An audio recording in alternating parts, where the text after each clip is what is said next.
तो hi guys, welcome to my YouTube channel. तो मेरे यूट्यूब चैनल पे आपका स्वागत है। तो आप देख सकते हो एक मेरे पास स्कीमेटिक है जो Redmi Note 11 Pro Plus का है। ठीक है, तो चलिए देखते हैं। इसमें हम इसका चार्जिंग सेक्शन को देखेंगे और इसमें डबल बैटरी के साथ, ठीक है, डबल बैटरी के साथ फास्ट चार्जिंग VQ यूज हुआ है जो VQ 25980 है। तो डबल VQ है, इसको आपस में रिप्लेसमेंट कर सकते हो। इसका दोनों का सर्किट सेम है। तो चलिए इन दोनों का स्कीमेटिक हम देखते हैं कि कैसा इसका सर्किट है और इसका पूरा चार्जिंग सेक्शन को हम देखेंगे। ठीक है, तो चलिए स्कीमेटिक पे चलते हैं अभी। तो लेआउट में आते हैं, इसको कॉपी करते हैं। तो हम सबसे पहले स्कीमेटिक में ये देखेंगे कि वी बस कहाँ से आ रहा है। तो वी बस तो V2B कनेक्टर से आएगा। ठीक है, तो V2B कनेक्टर को देखते हैं कहाँ पर है V2B कनेक्टर। तो V2B कनेक्टर यहाँ पर है। ठीक, इसको हम कॉपी करके देखेंगे 5 वोल्ट सबसे पहले किस में एंट्री कर रही है, किस आईसी में सबसे पहले 5 वोल्ट जा रही है। ठीक है, तो चलिए इसको हम देखते हैं। तो ये रहा B2B कनेक्टर, इसको हम डबल टैप करके कॉपी करके स्कीमेटिक में पेस्ट करते हैं और देखते हैं। ठीक है, तो इसको हमने पेस्ट किया और देखा तो ये रहा यूएसबी वी बस। ठीक है, यूएसबी वी बस नाम से यहाँ से 5 वोल्ट जाएगा। इसको कॉपी करके देखते हैं कहाँ जा रहा है। सबसे पहले ये तो एक टीपी पे टेस्ट पॉइंट पे जा रहा है, यहाँ चेक कर सकते हो आप। उसके बाद देखिए यहाँ पर एक मॉसफेट यूज हुआ है। ठीक है, उसके बाद जस्ट बगल में ये आईसी है U5500। ठीक है, तो देखते हैं U5500 कौन सा आईसी, कौन सा मतलब इसमें आईसी है। पेस्ट करते हैं तो देखिए यहाँ पर जो BQ है ये वाली फर्स्ट, ये इस VQ में जा रहा है। ठीक है, VQ में सबसे पहले एंट्री हो रही है वीवर्स की। ठीक है, तो हम देखते हैं मतलब एक उस पर मॉसफेट लगा है, मॉसफेट का रिक्वायरमेंट को देखते हैं कैसे ये वर्क कर रहा है। तो यहाँ पर देखिए मॉसफेट जो भी बस आएगा 5 वोल्ट ड्रेन पे आके पड़ा रहेगा। ठीक है, तो ड्रेन पे 5 वोल्ट पड़ा रहेगा तो इसको स्विच कराने के लिए गेट पे वोल्टेज चाहिए। तो यही वोल्टेज एक रजिस्टेंस से होके 100 ओम के रजिस्टेंस से होके VAC नाम से इसी आईसी के अंदर जो VQ फास्ट चार्जिंग आईसी है यहाँ पर लगी जो, तो इसी में VAC नाम से एंट्री हो रही है। ठीक है, उसके बाद यही आईसी AC ड्राइव नाम से वोल्टेज को यहाँ से आउट कर रहा है जो 5 वोल्ट के समथिंग होगा, यहाँ से आके गेट पे पड़ेगा। तो ये ड्रेन की वोल्टेज जो है वो सोर्स से आउट हो जाएगी। ठीक है, आउट होकर आईसी को बस मिल जाएगा, जो आईसी की इनपुट वोल्टेज मिल जाएगी। तो यहाँ से अब ये मदरबोर्ड में सभी जगह ट्रेवल करेगा। ठीक है, तो ये एंट्री होते ही क्या बनेगा आपका, सबसे पहले बनेगा आपका MID वोल्टेज। MID वोल्टेज के बाद पता ही आपको क्या बनता है BPH पावर, लेकिन इसमें BPH पावर नहीं है। देखिए यहाँ पर लिखा है VBAT2S प्राइमरी, जो पहली बैटरी है उसके लिए ये वोल्टेज बनाई जा रही है। ठीक है, ये जो आईसी है, एक आईसी जो ये है जो पहली बैटरी के लिए वोल्टेज बना रही है, ये जो आईसी है दूसरी बैटरी के लिए वोल्टेज बना रही है। तो ये प्राइमरी बैटरी हो गया, ये सेकेंडरी बैटरी होगी। ठीक है, तो सेकेंडरी बैटरी और प्राइमरी बैटरी के लिए वोल्टेज बनाई जाएगी, मतलब बनेगी यहाँ से। ठीक है, अब आते हैं स्कीमेटिक में। तो देखिए VBAT2S प्राइमरी, तो यहाँ से आउट हो रहा है, लेकिन इस आउट होने के भाई इसका भी कुछ कंडीशन होगा। तो चलिए देखते हैं।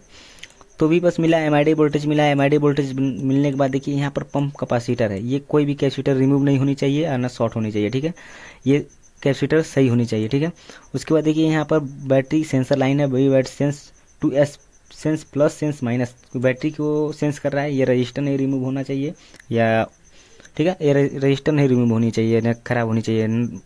ठीक है, उसके बाद देखिए यहाँ पर ग्राउंड है, ये सारन SRP वो भी ग्राउंड किया गया है। ये I2C लाइन है। ये इंट्रिप जो है, इंट्रिप पता ही आपको कहाँ जाता है, ये इंट्रिप ये BQ से निकल के जाएगा, प्राइमरी से CP में जाएगा। ठीक है, इसको अगर चाहे तो आप डबल टैप करके इस तरह कॉपी करके जा सकते हो। देखो यहाँ पर आ रहा है I2S में। ठीक है, ये CPU है। ओके, तो इसको हम एक बार और कॉपी करके वापस चलते हैं। देखिए इसमें पुलअप भी कराया गया है 10 किलो ओम का रेजिस्टेंस से। ठीक है, VIO 18 PMU मीडियाटेक का है, लेकिन इसमें पुलअप कराया गया है। ठीक है, एंट्रिप में। उसके बाद STS-CL के बाद देखिए कुछ है नहीं इसमें ज़्यादा। उसके बाद ऊपर देखिए यहाँ पर रेजिन नाम की वोल्टेज बन रहा है जो 5 वोल्ट बनता है। ठीक है, यहाँ से रेजिन नाम की वोल्टेज बन रही है, इसका भी एक काम है। ठीक है, नीचे चलिए देखते हैं इसका क्या काम है। यहाँ से निकल रहा है सेंस आउट नाम से, सेंस आउट नाम से एक वोल्टेज निकल रही है यहाँ से। देखिए सेंस आउट नाम से यहाँ से वोल्टेज जाएगा जो BQ 25980 सेंसिंग के तौर पे जाएगा। ये कहाँ जाएगा, ये दूसरा BQ जो लगा है, जो प्राइमरी ये प्राइमरी के लिए था, ये सेकेंडरी के लिए जो BQ यूज हुई है उसमें जाएगा।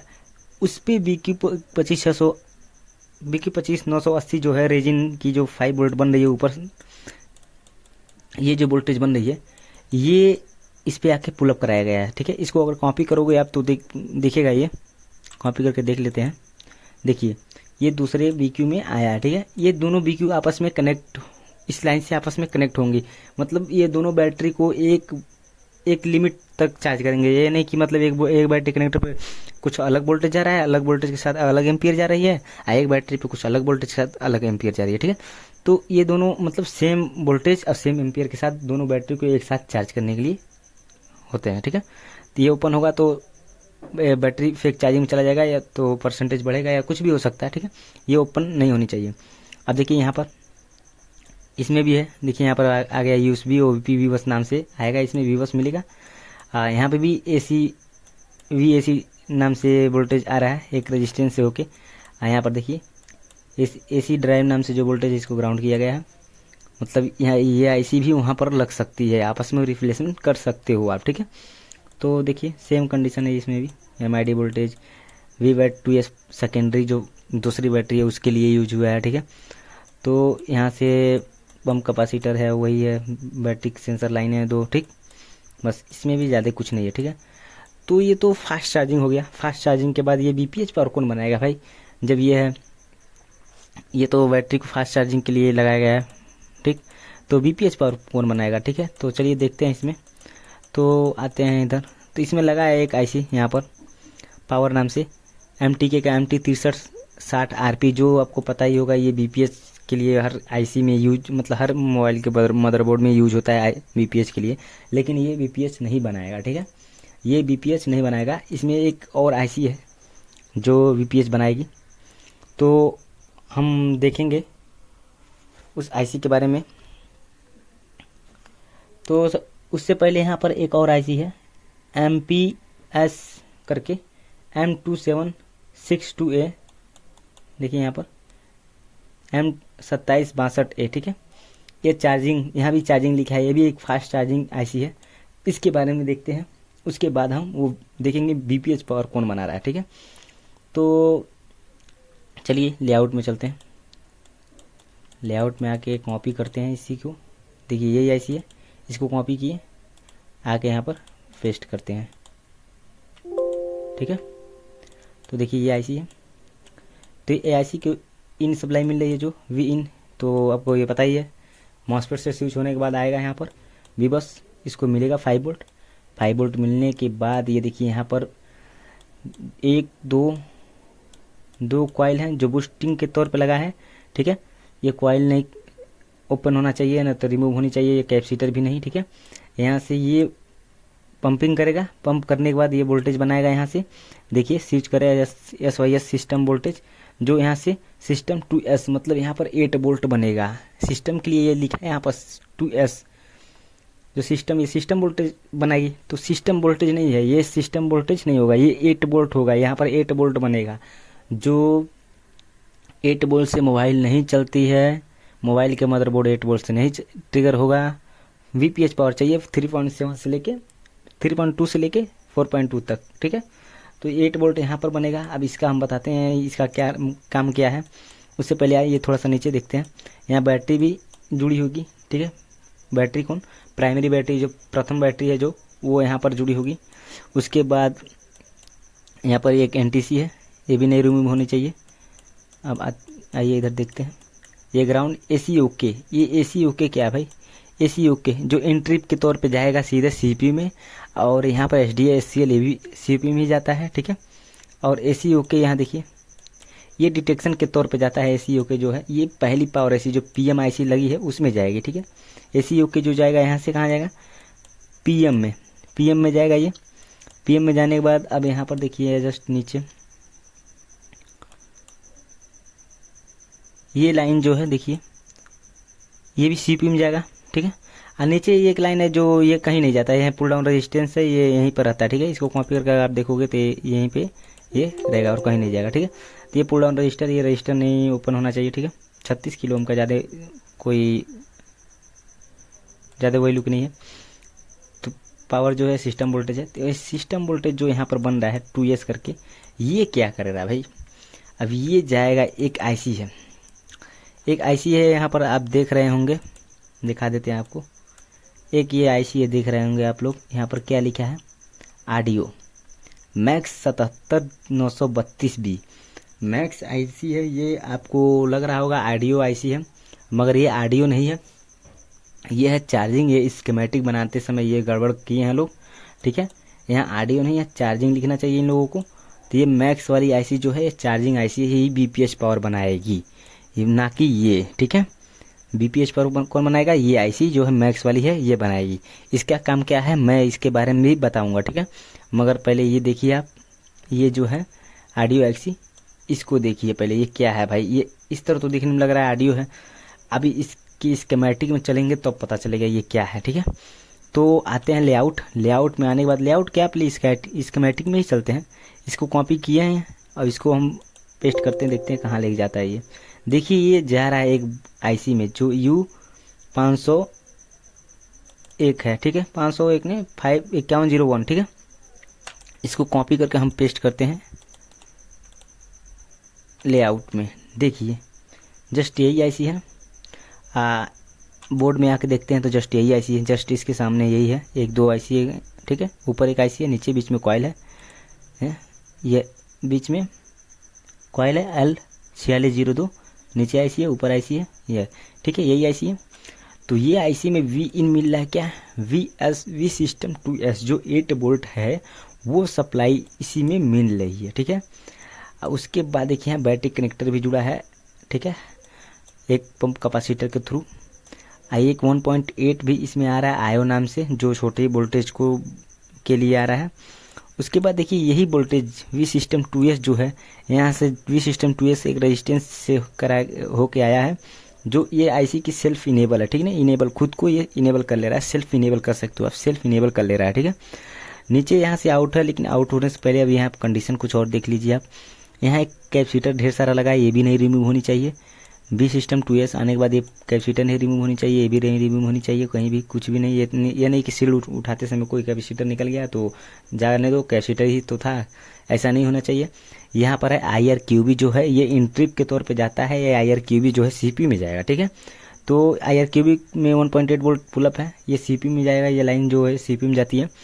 उससे पहले देखिए यहाँ से आउट हो रहा है, आउट हो रहा है। तो ये वी सिस्टम 2S कितना वोल्टेज होता है, हमने बोला अभी पीछे, मतलब पीछे कुछ समय पहले 8 वोल्ट, जो 8 वोल्ट आएगा यहाँ से होके 8 वोल्ट यहाँ से 4 वोल्ट में कन्वर्ट होगा। यहाँ वी सिस्टम वी बैट, यहाँ बैटरी कनेक्टर भी यहाँ से जुड़ी है, जस्ट यहाँ वी सिस्टम ये बना रहा है सिस्टम वोल्टेजेस। जो भी सिस्टम में वोल्टेज चलेगी, जो भी ट्रेवल करेगी, ये आईसी बना रही है। जो ऑडियो यहाँ पर लिखा है, ठीक है, यहाँ पर क्या लिखी है, ऑडियो आईसी लिखी है, ये ऑडियो नहीं है, ठीक है। ये बनाएगी आपका वी सिस्टम वोल्टेज, ठीक है। तो वी सिस्टम वोल्टेज जो बना रहा है यही बना रहा है सिस्टम वोल्टेज, जो भी है मैक्स वाली आईसी बनाएगी, ठीक है। मैक्स वाली आईसी जो है सिस्टम वोल्टेज बनाएगी और मदरबोर्ड में हर जगह डिस्ट्रीब्यूट करेगी और ट्रिगर भी कराएगा, मतलब जो भी है इसी ये मेन वोल्टेज जो है फेस वोल्टेज यही है। उसके बाद अब देखते हैं कि यहाँ पर एक और आईसी है जो सबके नज़र में यही आएगा, MTK का MT6360 RP UP MP जो भी है सब यही बीपीएच बनाता है। कोई भी कहेगा सर यही बीपीएच बनाएगा, तो चलिए अब इसको भी देखते हैं क्या है भाई, क्या राज है इसमें। यही आईसी है, जस्ट इसको कॉपी करके हम यहाँ पर पेस्ट करते हैं। पेस्ट करने के बाद अब इसको देखते हैं क्या है भाई। ये LDO सेक्शन में, LDO सेक्शन हमको देखना नहीं है। ये बग सेक्शन है, बग सेक्शन तो हमको देखना नहीं था, ठीक है। ये रहा हमारा कंट्रोल सेक्शन, तो इसको भी अभी नहीं हमको देखना है। ये रहा हमारा वी इन। अब देखो यहाँ पर चार्जिंग के लिए वी इन जो आता है, वी इन क्या है, ये वी इन आएगा, MID वोल्टेज बनेगा, बीपीएच पावर बनेगा। ये वी इन का वोल्टेज ही काट दिया गया है, वी इन का वोल्टेज ही काट दिया गया है, प्लस ये भी काट दिया गया है, ग्राउंड है। ये चार्जिंग के लिए पॉजिटिव के लिए ग्राउंड है, वी इन के लिए वोल्टेज जो आ रहा है ये भी काट दिया गया है। तो भाई ये आईसी लगा ही क्यों है। ये देखो यहाँ पर पैड के लिए यूएसबी की ये सेंसर लाइन जो होती है, ये बस यही एक जुड़ा है। तो ऊपर जो है ये सेंसर लाइन के तौर पे लगा होता है, देखिए इससे नहीं होगा बीपीएच पावर बनेगा, ठीक है। यहाँ पर लाइन काट दी गई है, इधर बीपीएच पावर में मतलब वी बस की एंट्री ही नहीं दिया गया है, ठीक है। तो यहाँ वी बैट कहाँ से आ गया भाई, यहाँ बैटरी कनेक्टर नहीं, सिस्टम वोल्टेज है। जो वी बैट है वो सिस्टम वोल्टेज है। ये देखो एमआईडी वोल्टेज जो था, ये एमआईडी वोल्टेज को दूर करो पहले। सिस्टम वोल्टेज जो दिखा रहा है, जो वहाँ पर सिस्टम वोल्टेज बन रहा था, वो सिस्टम वोल्टेज को क्या किए हैं लोग, बैटरी कनेक्टर से ही जोड़ दिए लोग। बैटरी कनेक्टर से जोड़ दिए तो क्या होगा, तो आपको पता ही होगा, जिस रास्ते से बैटरी चार्ज होती है उसी रास्ते से डिस्चार्ज भी होती है, मतलब चार्ज होगी डिस्चार्ज भी होगी। तो जस्ट यहीं से, यहाँ से देखिए सिस्टम वोल्टेज जो है, यहाँ से यहाँ भी सिस्टम वोल्टेज जोड़ा गया है। ये नहीं कि यहाँ से बन रही है, जब आईसी की इनपुट ही नहीं दिया गया तो कहाँ से बनेगा। तो यहाँ से ये भी सिस्टम वोल्टेज वहीं से दिया गया है, एक पंप, एक कैपेसिटर के तौर पे, और यहाँ पर बूट कैपेसिटर भी लगाया गया है, ऐसा नहीं है। लेकिन यहाँ पर आएगा सिस्टम वोल्टेज, यहाँ से होके ऐसे बैटरी कनेक्टर से होके चला जाएगा, मतलब मदरबोर्ड में हर जगह डिस्ट्रीब्यूट होगा। ऐसा नहीं है कि इधर से ही बन रहा है। लेकिन ये ऐसी लगी क्यों है, ये बात हो रही है भाई, क्यों लगाया गया है। तो आप पढ़े होंगे इस आईसी के बारे में, तो आपको पता होगा इस आईसी में एक सेक्शन नहीं है, इस आईसी में बक सेक्शन भी है और एलडीओ सेक्शन भी है। तो बक सेक्शन जो है उसी के लिए लगाया गया है। इस उसी बक सेक्शन को एक्टिव करने के लिए ये आईसी का यूज किया गया है। इसमें उस आईसी से इसमें रैम की वोल्टेजेस बनाई गई हैं ढेर सारा। अगर हम एक बार और कॉपी करके आते हैं तो देखिए एलडीओ जो भी है सिस्टम वोल्टेज के साथ VDD2 जो होता है, पता ही हो आपको होगा क्या है ये जो भी वोल्टेजेस है ये आउट हो रहा है यहाँ से। देखो फिंगरप्रिंट के लिए जो भी है, ये VRS2 सेक्शन को एक्टिव कराने के लिए ये इस आईसी का VRS2 जो है बक और VRS2 सेक्शन को एक्टिव कराने के लिए इस आईसी का इस्तेमाल किए हैं लोग, ना कि चार्जिंग के लिए, ठीक है। तो आशा करता हूँ आपको समझ में आया होगा। तो चैनल पे नए हो तो सब्सक्राइब भी कर लीजिएगा।